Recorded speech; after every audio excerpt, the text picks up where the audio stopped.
I'm here in my poor weedy tomato patch that's looking for a little love. Came down to give it some attention and talk about a topic that can be really useful to all of us as tomato gardeners, and that is seed saving.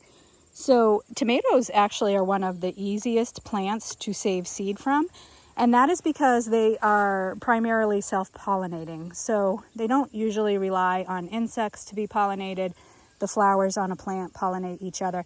There is an outside chance that, a bee or something may visit a tomato plant and you may get some cross-pollination, but it happens so infrequently that even a lot of the university resources don't really consider it an issue. So self-pollinating plants are the easiest to save seeds from because you don't need to protect the blossoms on those plants because they're not likely to cross-pollinate. Now, if you were talking about something like a squash or a pumpkin, then you need to go to some kind of crazy extraneous measures where you're bagging the blossom so that they can't get cross-pollinated when the bees visit. But for tomatoes, peas, beans, usually peppers, you don't really need to do that. So then the process becomes really easy, and it's just keeping an eye on the plants, choosing from your best plants, your best fruits, your best producers, so that you are passing on the best genetic material.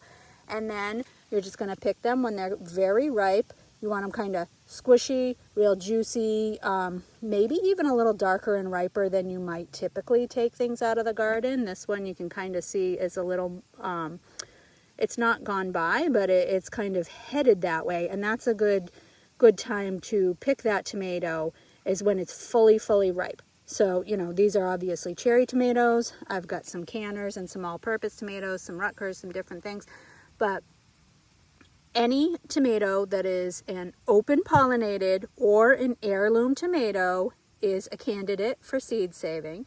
You don't want to save seeds from the hybrid tomatoes, which a lot of our really great varieties are hybrid tomatoes, but you don't want to save seeds from them because they're going to just revert back to kind of this random one or the other or bits and pieces of both parent type of genetic material, and it's kind of becomes this real crapshoot, and you don't know what you're going to get.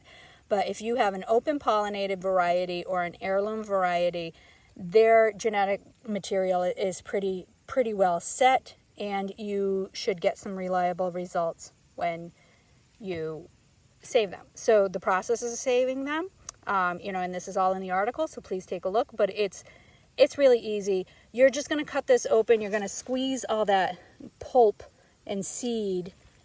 You're going to squeeze all of that out into a bowl or a jar.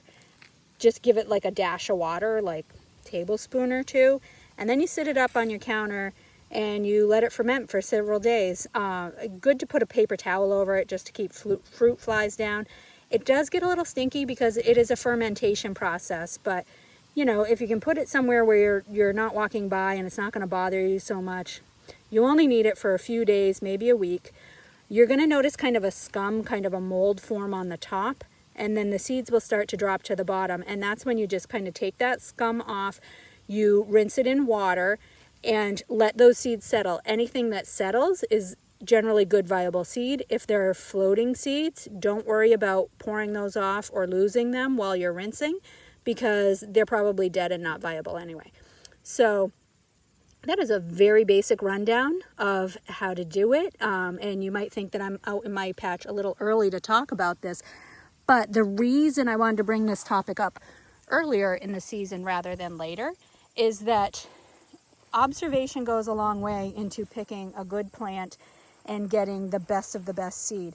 And, so you can select through your plants for things, for good traits, things like blight resistance, or if you had a dry year, which plant survived that dry year and actually has drought resistance. Which plant is producing the most? Which fruits on the plant look the best? So that's just kind of an overview of different traits you might look for.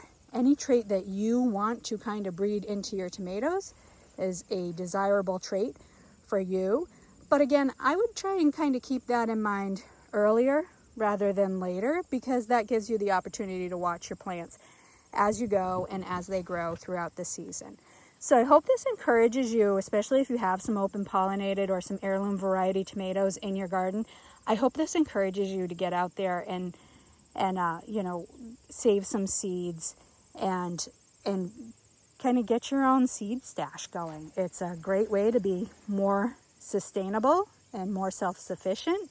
Also a super great way to build tomatoes that do well in your climate, in your location, but even specifically in your own microclimate of your garden.